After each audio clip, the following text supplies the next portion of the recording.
Hi, this is Dr. Karen Wilson Starks, your host for The Voice of Leadership, the show for business executives and global corporations who appreciate a principled biblical lens on leadership, featuring the song Consuming Fire by gospel jazz saxophonist Ron McMillan. You are listening to our resource renewal series featuring shows for times such as these. Today I want to talk about the Black Wall Street of Tulsa, Oklahoma, which was known as Greenwood. You have to go all the way back to 1901 when Tulsa was going through an oil boom, and they sent people out to encourage people to move to Tulsa. They were finding so much oil that by 1905, they were called the oil capital of the world.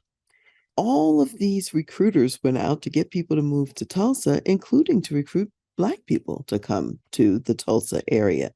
And Black people really considered it because in the more southern states, they were really suffering from high levels of lynching, and it was a tough and very difficult life.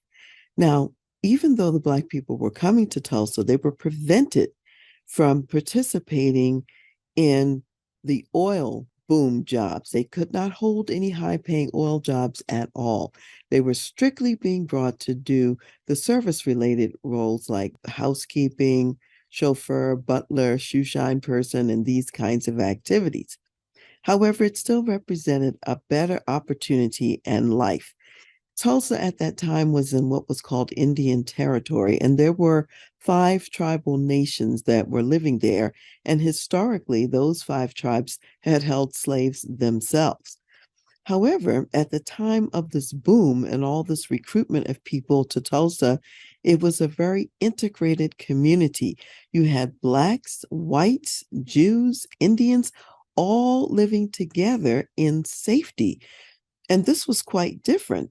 There were Black people and white people side by side. They were going to the same restaurants and eating. They were living in the same neighborhoods. Their children were playing together. So this is not what was typical in states even farther south than this area. At the time, there was a man who was living in another part of Oklahoma. His name was Ottawa W. Gurley, and he was known as OW. He and his wife, Emma, moved to Tulsa with the notion that, okay, we'll seek a better life too. However, he was skeptical of all of this integration and didn't think it was going to last. He kind of assumed that until the white people felt that they no longer needed the Black people, then they were going to somehow disenfranchise them and throw them out. So he bought 40 acres of land up north in the city above the railroad track lines, and he was committed to building a Black community, which he did build. And he, over the years, added more land to the original parcels that he bought.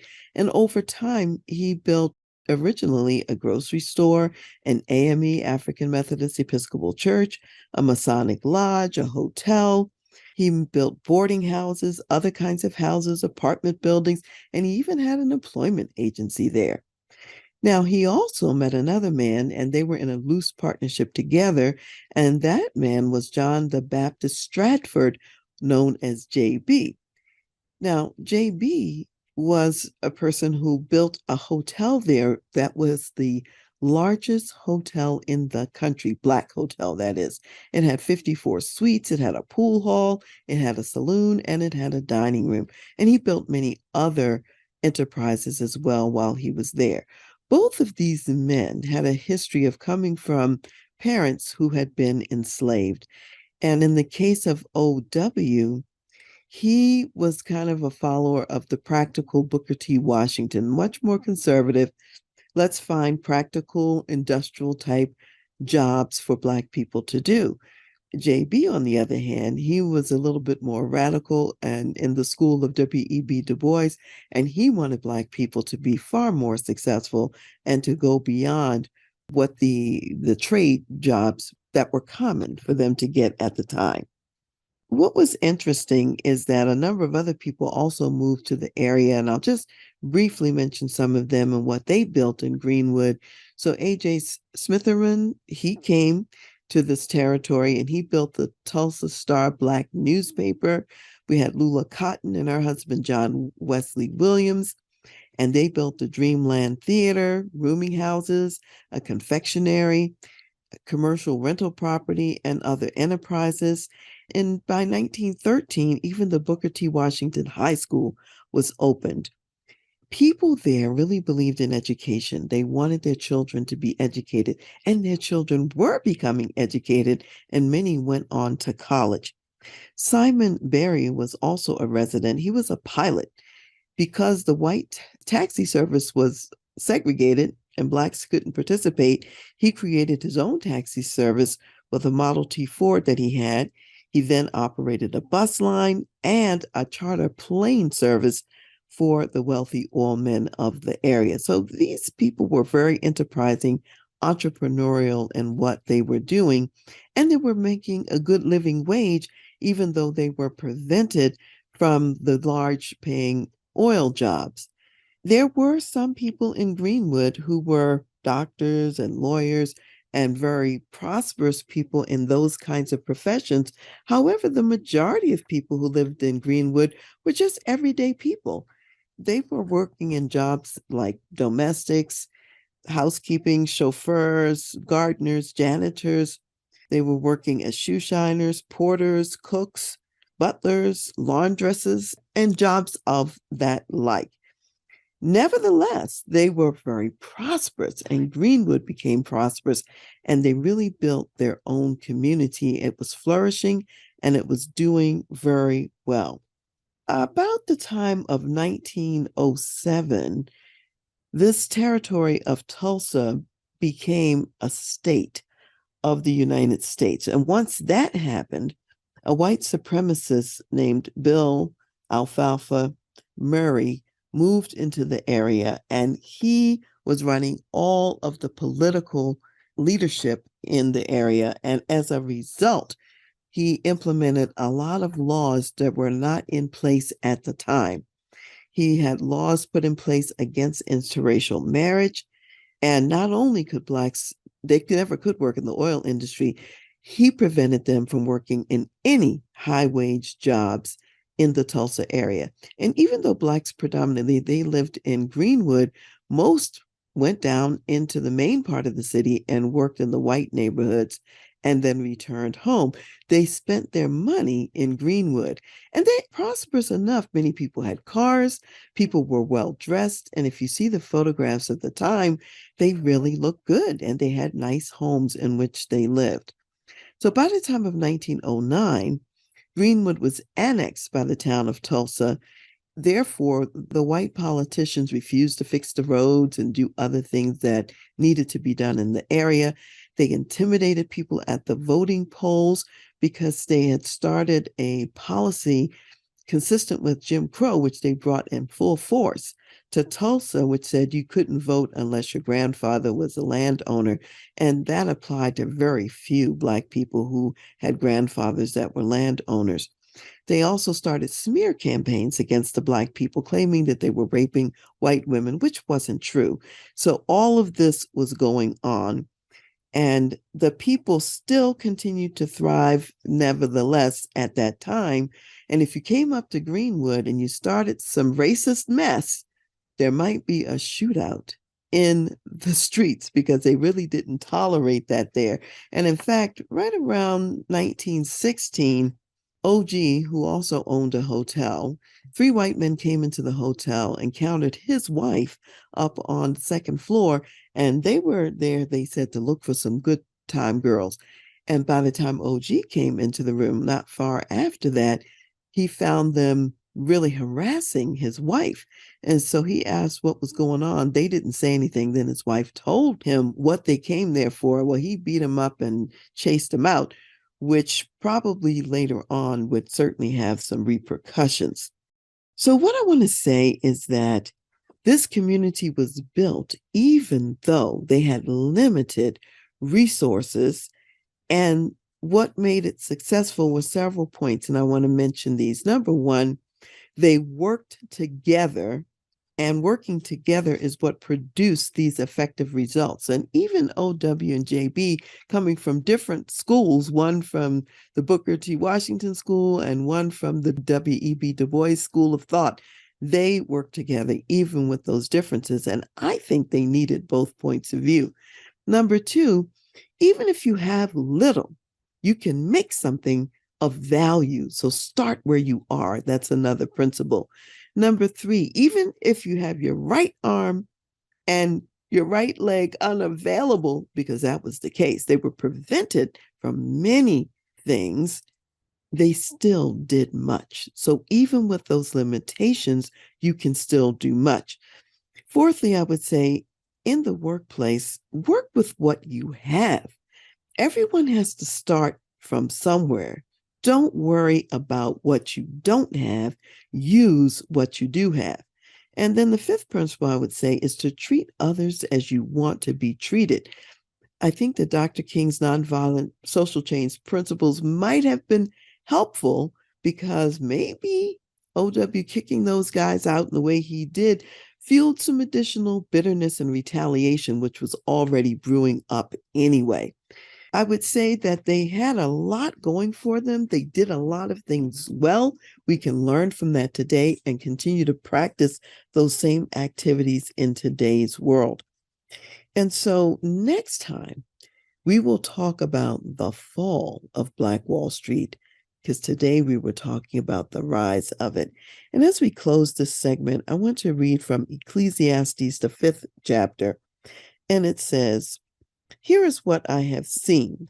It is good and fitting for one to eat and drink and to enjoy the good of all his labor in which he toils under the sun all the days of his life which God gives him, for it is his heritage. As for every man to whom God has given riches and wealth and given him power to eat of it, to receive his heritage and rejoice in his labor, this is the gift of God. For he will not dwell unduly on the days of his life, because God keeps him busy with the joy of his heart." And that's how it was for a season in Greenwood. So join me next time as we talk about the fall of Black Wall Street. The last time we talked about the rise of Black Wall Street, which was the Greenwood town in Tulsa. And today we're going to talk about the fall of Black Wall Street, which really would more aptly be described as the destruction of Black Wall Street, the decimation of the area. So let's start at the beginning. Dick Rowland was a Black teenager who entered Drexel high-rise office building. He got on the elevator to go up to one of the only Black restrooms in the city. Shortly after getting on the elevator, there was a scream heard from the white female elevator operator whose name was Sarah Page. After that, a lot of rumors flew around saying that he tried to sexually assault her until finally got to the rumor that he actually did sexually assault her. Now, none of this was true. However, this is what was being said. So the very next day, the authorities came to Rowland's home in Greenwood and they arrested him. About 9 p.m. that night, 25 men from the Greenwood community, some of them armed, who were prior World War I vets, they went downtown to see about Rowland because they were concerned that he would be lynched, and prior to having due process and a trial. They asked the sheriff if they could help guard the building. The sheriff said no. They eventually left. However, in the meantime, they came back at 10 p.m. because in the interim, an angry white mob went to the courthouse demanding the release of Rowland, and the sheriff, Willard McCullough, refused to turn Rowland over to them, and in fact, he barricaded the floor to protect the young man. At 10 p.m., about 75 Black men from Greenwood went back down to the courthouse, but this time there were about 1,500 white men who came down. They were significantly outnumbered, and a lot of those guys also were armed. So the black men left and went back home to Greenwood. In the meantime, late at night, a whole huge mob of white people went to Greenwood and completely destroyed the town. They had weapons. They shot and killed people who were not armed. They burned down the entire business district. They burned down and destroyed 1,200 homes and all kinds of other properties. It was about 35 blocks worth of property that they destroyed. 10,000 people in the Greenwood community became homeless as a result of these incidents. Not only was the battle occurring on the ground, airplanes were going overhead and dropping some turpentine bomb like equipment so that homes, houses, and buildings would burn and be destroyed. By the time this whole evening of devastation was over, Greenwood was essentially gone. What was difficult and horrible about this, if that wasn't enough, because that was plenty, the governor did order martial law. However, when the martial law was implemented, even though the Black people had not started this race riot, and in fact, they were the victims of it, 6,000 Black people were taken into custody, and they were blamed for what occurred, even though the white residents were really the perpetrators. At the end of all of these events, many people in Greenwood attempted to get funds to rebuild. The city refused to provide funds. The insurance companies, where they had policies, also denied the claims and refused to pay the claims so that they were unable to rebuild in an easy way. By this time, the discrimination ordinances that were in place were so severe, much worse than when Greenwood was first built. Jim Crow was in full force, and there were even ordinances in place to prevent them from rebuilding. Eventually, a man named B.C. Franklin, who was a lawyer in another part of Oklahoma, did help to rebuild, though it was quite difficult and never quite became the same, because eventually, in other parts of the country where there were better opportunities, the children of the residents of Greenwood, the ones who had gotten educated, they left and went on to a different and a better life. What was also sad and tragic in this situation is that when the firefighters did come to Greenwood to try to put the fire out, the rioters threatened the firefighters and would not allow them to quench the fires. And the false belief that the Black people actually were responsible and started this continued, which was another tragedy. Eventually, the charges against Dick Rowland were dropped. They concluded that what really happened is as he stepped into the elevator, he may have stumbled, he may have accidentally stepped on the elevator operator's foot. Whatever happened, he did not assault her. There was no sexual assault, and nothing was done intentionally, even though that was the lie that was told about what happened and what was going on. The other thing that was really tragic about this situation is that after it all happened, the official report claimed that only 36 people were killed. However, it is believed that as many as 300 were probably killed in this mob riot, and the powers that be built unmarked graves and hastily buried all of these people so that there would be no evidence of anything that happened. Initially, some of the white members of Tulsa bragged about the bloodshed and the incidents, and they made postcards and sold them to show the devastation. Shortly after that, they stopped promoting what happened because they didn't really want this story to be told. They didn't want to have any kind of trail or trace of what they had done. And in fact, no whites were charged at all with any of the crimes in this race riot. They buried the story. Nobody told the story. It was expunged from newspapers, history books, and so on and so forth. And the white people didn't want to tell the story because they did not want to jeopardize the oil boom industry that was in swing at the time.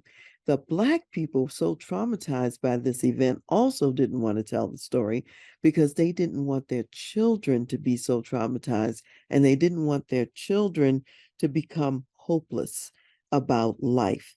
So they didn't want to transfer the fear to their children about what occurred. So this story remained buried for a long time, and it was only in the 1990s that a lot of it started to come out again. And there were residents in Greenwood who lived to be over 100 years old, and they were eyewitnesses to these events, were able to say what happened. In addition, there were journalists at the time, Black journalists, who actually wrote down what happened, and some people had those records and were able to produce those as well. It's only been as recent as 2020 and 2021 that some of those coffins and graves have been unearthed to show that they were put in mass graves unmarked so as not to be detected. This was a very tragic event, and the destruction of Black Wall Street was severe because these people had worked so hard with everything they had, and everything was destroyed. And what's interesting is that they were not the only Black community across the country that met with similar outcomes. So there was a lot going on across the country in other states as well.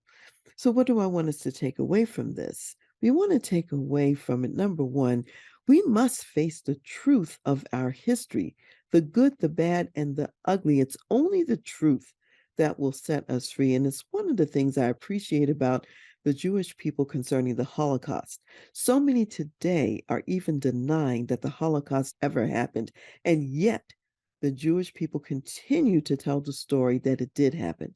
Well, in the United States and in Africa, we had the Ma'afa, which was the great destruction. It's a word similar to Holocaust. And we must tell the truth about what happened, because when you don't tell the truth, these same things happen over and over again. And I see in our country the seeds of the same mindset still under the surface that can be watered and brought up in flame again.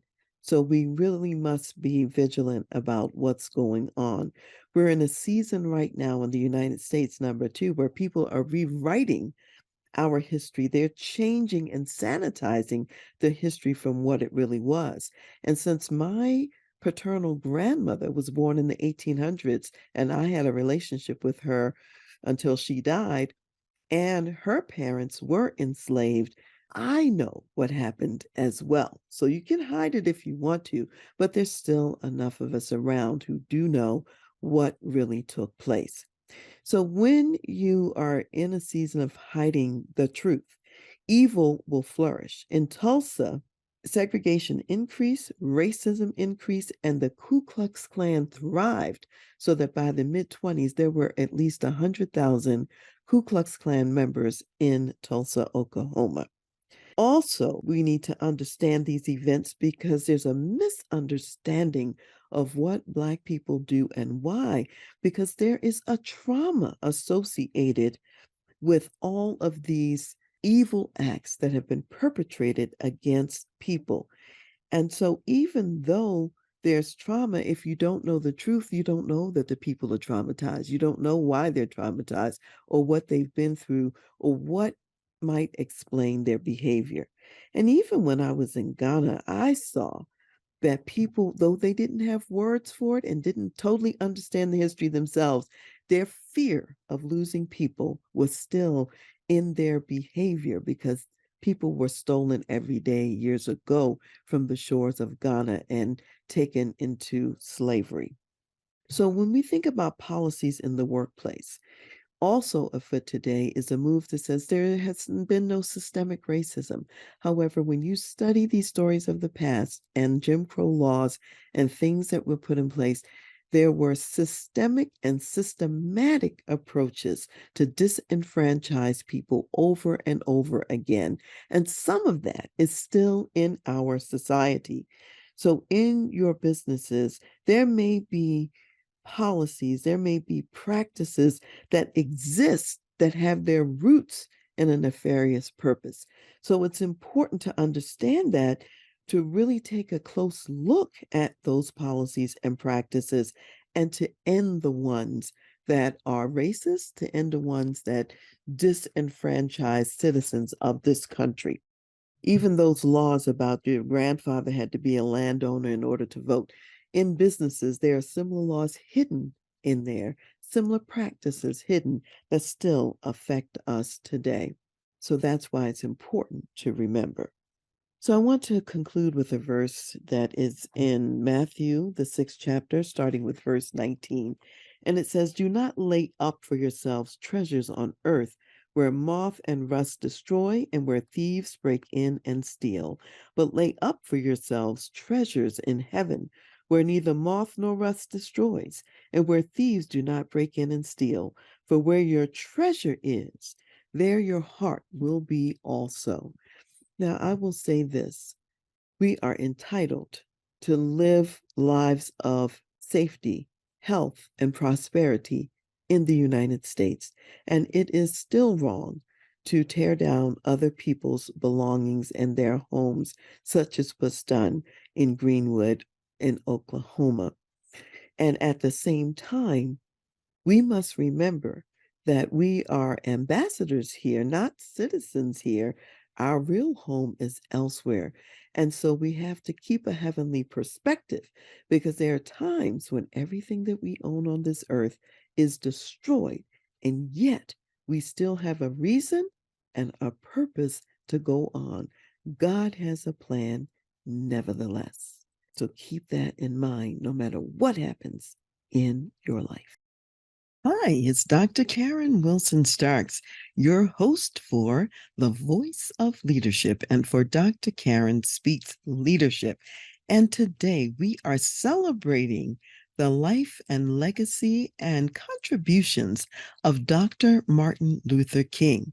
And what I want to share today is a speech that he gave in May of 1956. And this is a speech that I haven't heard a whole lot about over the years, and yet it's a landmark speech and very important. And it's called "The Death of Evil Upon the Seashore." And this message is as relevant today as it was when he gave it back then.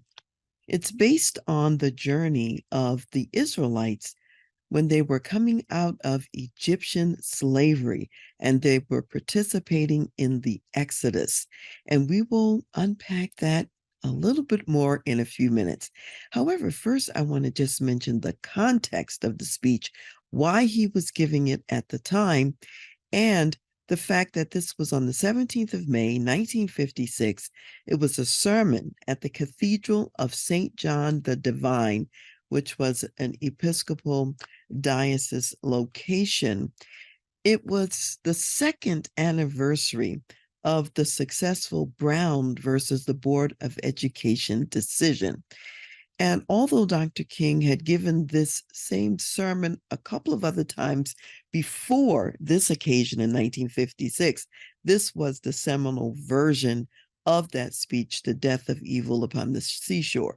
Before I get into that, though, I want to talk a little bit about Brown versus the Board of Education so that we have some context for the occasion and why he was giving the sermon at that time.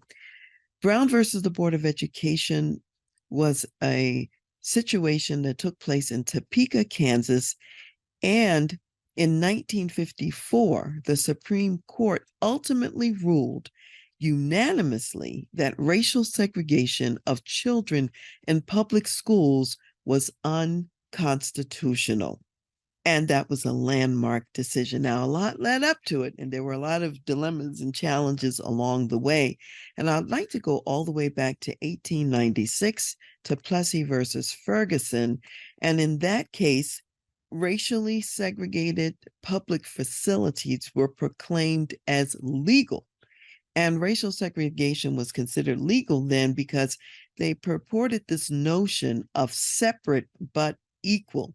And with this notion of separate facilities for Blacks and whites, and the notion of equality, they said we'll be separate and it'll be equal. And of course, those of us who've been in these systems and know about it know for sure it was anything but equal. Certainly segregated, definitely not equal in terms of resources, abilities, the outcomes and implications for children of color at the time. And what enforced all of this were the Jim Crow laws coming out of the South, where it really barred African Americans from sharing any public facilities with white persons. That meant separate restrooms, separate restaurants, separate places on buses. Everything was separate, including separate schools. Now, prior to 1896, in this Plessy versus Ferguson decision, we found that in this Reconstruction era, particularly in the Washington, D.C.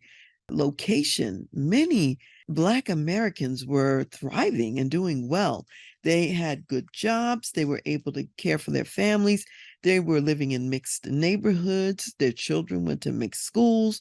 They also went to restaurants with all the other general population. And they were even emerging in politics, and they were in the Congress and everything else. And we've talked about that previously on another podcast in the past. However, once the Jim Crow laws came up to Washington, D.C., and affected Washington and also the government, we found that it became increasingly more difficult for the Black people to really be successful, even in Washington, D.C. And by the turn of the century, we really had no one representing in the Congress anymore, as had been up to that point, and progress was significantly halted. So the Jim Crow laws really served to create what I'm going to call a new form of slavery in the United States. And it would be all the way into the 50s and the 60s, years and years later, before some of this could begin to be dismantled. And the Brown versus the Board of Education decision was part of that. So in Topeka, Kansas, there was a father, a man whose name was Oliver Brown, and he filed a lawsuit on behalf of his daughter, Linda. They lived within a couple of blocks of an elementary school that Linda should have been able to go to. However, it was a white school, and Blacks were not allowed to go to that school. The school she would have to go to, she'd have to walk a number of blocks to get to a bus, and then that bus would take her more than an hour's drive to an all-Black school, a segregated school. So her father didn't think that this was appropriate and that this was fair. And based on the 14th Amendment, which is the protection clause, where you are protecting all citizens so that no state can deny any person within their jurisdiction equal protection of the laws. So he filed this lawsuit in Topeka, Kansas, based on the 14th Amendment. Now, what happened in that district court in Kansas is that they agreed that public school segregation probably had detrimental effects on what they referred to as colored children at the time, which would be the Black children. And that secondly, that this probably contributed to a sense of inferiority on their part. Nevertheless, even though they thought it was detrimental, even though they thought it would lead to a sense of inferiority in the children of color, they still upheld the separate but equal ruling, and they did not move to remove this segregation law. Therefore, Mr. Brown took his case to the Supreme Court. When the case was at the Supreme Court level, there were several other cases from South Carolina, Delaware, Virginia, Washington, D.C. that were very similar to his case. And so the Supreme Court rolled them all together under the banner of Brown versus the Board of Education, because all of these cases had very similar dynamics, and they were going to rule on all of them and at the same time, and they called them all Brown versus the Board of Education. Now, at this time, this was in 1952, that the case was going to be heard before the Supreme Court.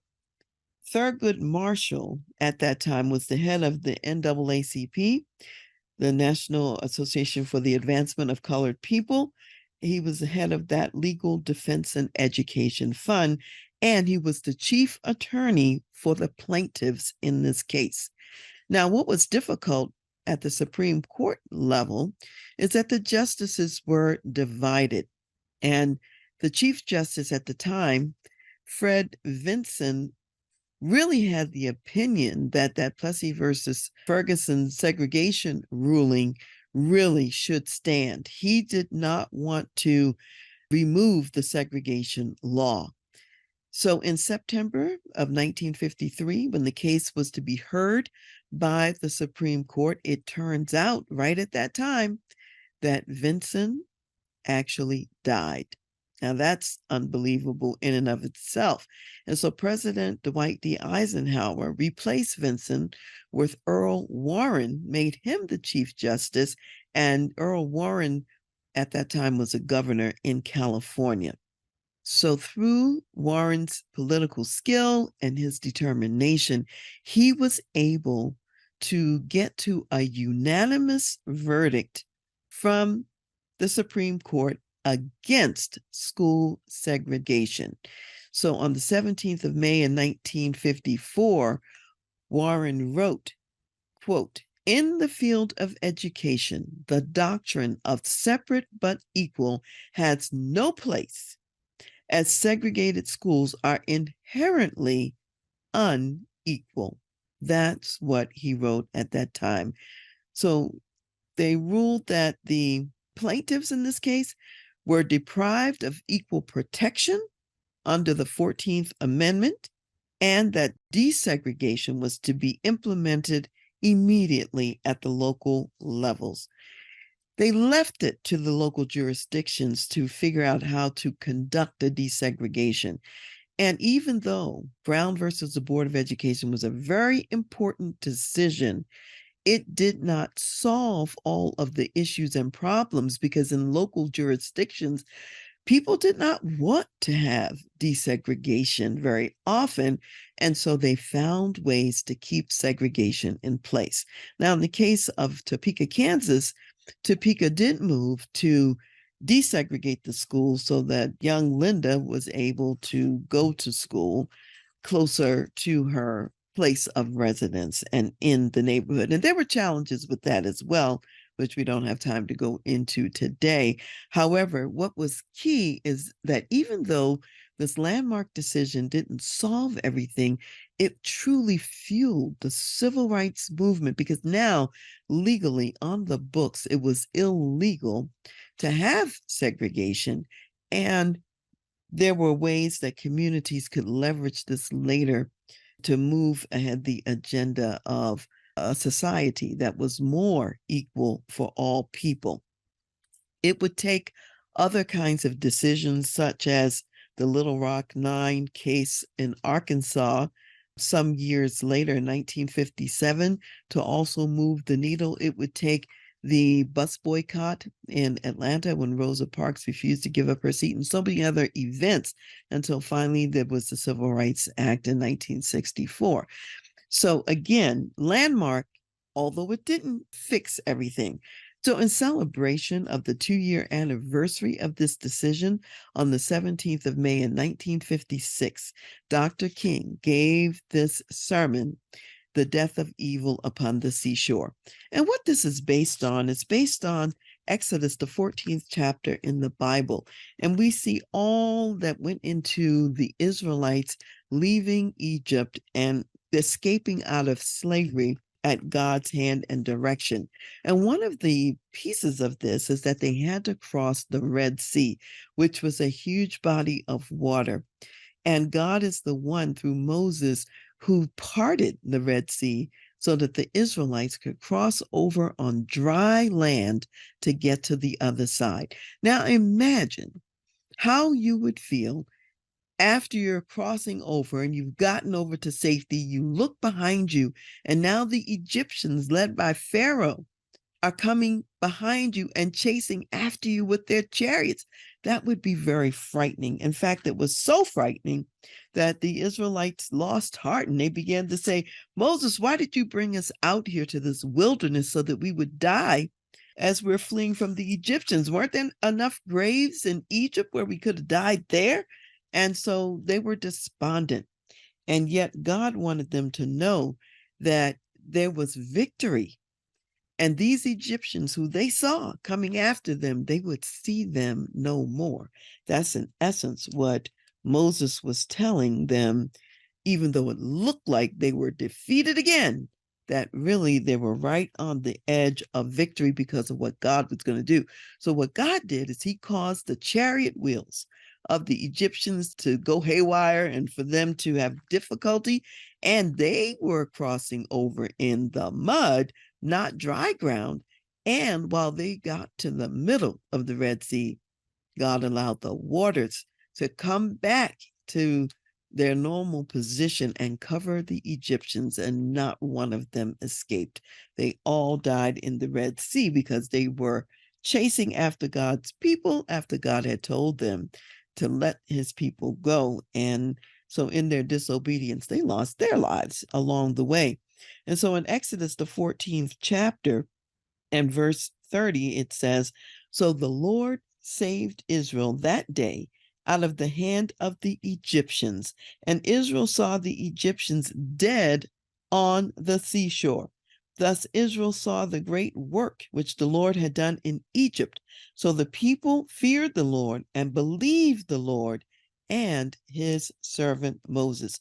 So this whole phrase about dead on the seashore, it's really the basis of the title of the sermon, The Death of Evil Upon the Seashore. And I'd like to just share some points that Dr. King makes in this sermon that is still relevant today.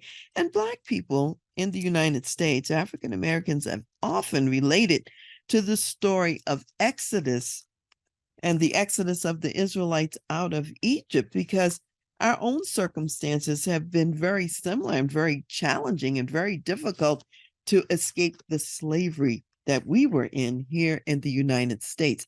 And without a lot of help from God and other people whose hearts were turned in his directions, we would not have escaped out of the slavery either. And so this is a story in the Bible that Black people, African American people who were enslaved in this country, that we certainly can relate to. And what Dr. King wanted to share with his audience at the time, and that's still relevant today, is number one, that evil is present in the universe. And it's been present for a long time. It's a part of the fabric of our environment. And he talked about the serpent who was disrupting God's perfect garden back in Eden. He talks about the fact that even though God is growing up wheat, an enemy sows tares in with the wheat, and tares are weeds. You can't eat tares. Wheat is good food, but tares are not good food. And then, of course, even just the crucifixion of Jesus happened because of people having hardened hearts and not really acknowledging or seeing the love of God. And what he further says is that in the world at that time, and this is still true today, that there are calamitous wars, blood-stained battlefields, because nations are trampling nations with the iron feet of oppression, and they're sacrificing truth on the altars of self-interest. And that's certainly still going on in our world as well. And he says this struggle between good and evil still exists. It's a struggle between God and Satan, although just like the Egyptians, they were already defeated before they went into the Red Sea. Satan's also already defeated. It just looks like he sometimes gets an edge and is about to triumph over God's people. And what Dr. King said is that good ultimately prevails. When we think about Good Friday, which was the day of Jesus' crucifixion, that gives way to Easter. Easter Sunday is resurrection. So it might look evil in the beginning, yet, as we know from Romans 8:28, that God works all things together for the good of those who belong to him, those who trust him, those who do his will. And so in this whole notion of death of evil upon the seashore, we see that truth, when it's crushed to the earth, will rise again. That's what William Cullen Bryant said. We see that no lie can live forever. That's what Carlyle said. So through the providence of God, the Israelites crossed the Red Sea. They escaped the Egyptian oppression and rule, and the Egyptians were dead on the seashore.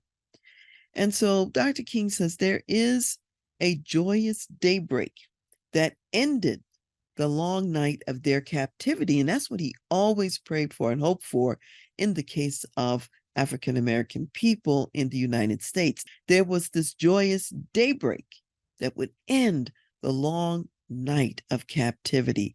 He's talking about the death of evil, not the death of people. And this is a very important point for us to keep in mind. He says there's something in the nature of the universe that comes to the aid of goodness in the struggle against evil.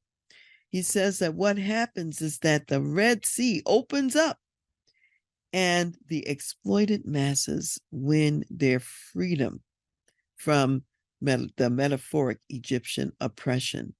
And he says that Black people have been thrown into this Egypt of segregation, and that segregation is caught in the rushing waters of historical necessity. So it's wonderful that these Supreme Court justices were awakened to their moral consciences. And Dr. King says there are always white people of goodwill and who move to do the right thing. So he also just reiterates that there is a Red Sea in history that comes to carry the forces of goodness to victory. And we just have to remember that, because that same Red Sea closes in to bring down and to destroy the forces of evil.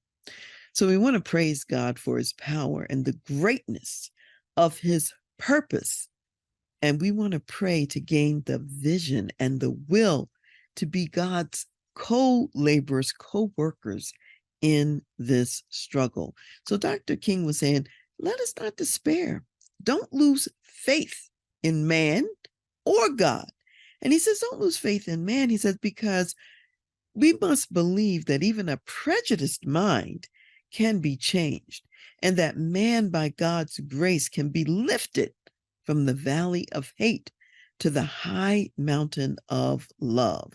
And that's why the battle is against evil and not against people, because God has already made a provision for all of us to come together and to live together as brothers and sisters who love one another and under the mantle of the Messiah, Jesus Christ, who he has sent. And he sent Jesus because God so loved the world that he gave his only begotten son, that we really don't have to perish anymore. And that's a great thing. Dr. King was always preaching the message of us living together, hand in hand, all races together. That was really a large part of his dream, for us to live together as brothers, and for all men to recognize the dignity and the worth of all human beings. That's still the dream today. And I think we have to remember that we see wars all around us. We see evil looking like it's going to prevail and triumph in many situations. And yet we have to remember that evil The enemy, Satan, is already defeated. God already has a victory plan that's in place. And when we look behind us and we see metaphorically the Egyptians entering the Red Sea, planning to obliterate us, we have to remember that God is our protector. He is our deliverer, and that this will end differently than how it actually looks in the frightening and scary moment that we might be in. So I raised this speech that Dr. King gave, this sermon, to encourage us today that there is still death of evil upon the seashore, and God is at work to make that happen no matter what we see around us. So I hope that you will be encouraged by that today, to know that long term and in the end, evil does not prevail. There comes a time in our history where God will bring all of us to judgment for the life that we have lived here on this earth. And for those who've accepted his Messiah, the blood of Jesus is on you, on your life, so that the death angel will pass over you, just as it did for the Israelites that last night that they were living in their homes in Egypt and before they fled. And of course, if the blood of the Messiah is not on us, well, we may find ourselves in that case in with the Egyptians who enter the Red Sea and get swallowed up. But none of us have to have that fate. All of us here on earth have the opportunity to have the blood of Jesus on us so that we too are saved through the Red Sea to get to the other side of God's promised land. And that's important to keep in mind. So those of you who are in the workplace, please remember that some people do not know about God's plan, and that God has this plan of salvation in place to save us from the Red Seas that we face in our day, and ultimately the destruction that's coming at the end of the world when this age shall end. However, God did not make us for destruction. He really wanted us to live forever with him, and it is still possible. So in your workplace, reflect that love, reflect that light. Let people know there is a better way, and whosoever will, that person can come to the light, come to salvation by the Messiah, and escape all the evil that's planned really for the devil and his angels. Wasn't planned for us. However, if we align with the devil, we will go there with him, yet we don't have to. So just as often it's been said in the Hebrew scriptures, God sets before us death and life. And the admonition is to choose life. We can do that. We can choose life. So I want to read a scripture that Dr. King quoted a part of this at the end of this sermon. And it comes from Revelation, the 11th chapter. And here we are looking at what happens at the end of the world when we will see the Messiah return victorious. Right now, it looks like, unless you have spiritual eyes to see, you may not be aware of his presence today or how much he's restraining evil even today. Because if the Messiah was not on this earth, let me tell you, it would be much worse than it is right now, because his power is still here on the earth. And later, that power will be very visible, front and center. And here's where we're going. So Revelation, the 11th chapter, verses 15 through 17, and it says, "Then the seventh angel sounded, and there were loud voices in heaven saying, 'The kingdoms of this world have become the kingdoms of our Lord and of his Christ, and he shall reign forever and ever.' And the 24 elders who sat before God on their thrones fell on their faces and worshiped God, saying, "We give you thanks, O Lord God Almighty, the one who is, and the one who was, and who is to come, because you have taken your great power and reigned." So let's remember, God reigns supreme, always reigns supreme. Let's be on the side of God, because he's the one that will win in the end. He's the one that sits on the throne. Let's be part of that eternal kingdom of light around the throne of God. It's open to all people. It does not matter what race you are. It doesn't matter what country you live in. It doesn't even matter what you believe in today. You can come to a saving knowledge of Jesus Christ in your life. So those of us who already know that, let's share with people so that we can be brothers and sisters together here on earth and later on in the hereafter. Have a blessed day and celebrate the life of Dr. Martin Luther King and the powerful and positive message of hope that he's left for us, that good triumphs over evil, even if it takes a while and even if we can't see it now. We live in a world with so many divides between groups of people. And today, I am with Dr. Clarence Schuler, the president and CEO of Building Lasting Relationships. Dr. Schuler knows that cross-cultural friendships are part of the necessary healing journey. So, Dr. Schuler, tell us more about the power of cross-cultural friendships. Well, Dr. Karen, I'd love to do that. And maybe the most important relationship, or one of the most important relationships we can build, are cross-cultural friendships. And the reason, because we have so much racial tension. And we found that if people from different cultures become friends, it actually lowers the racial tension in America. Dr. Gary Chapman, the author of the 5 Love Languages, the New York Times bestselling author, and I have written this book, this resource called Life-Changing Cross-Cultural Friendships, how you can help heal racial divides one relationship at a time.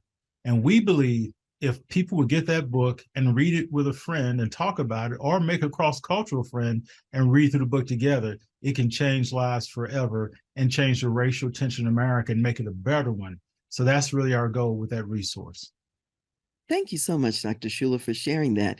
And for those of you out there, if you would like to donate and contribute to creating cross-cultural friendships in our world, go to clarenceschuler.com and make sure you pick up a copy of the book for yourself and start a new cross-cultural friendship today.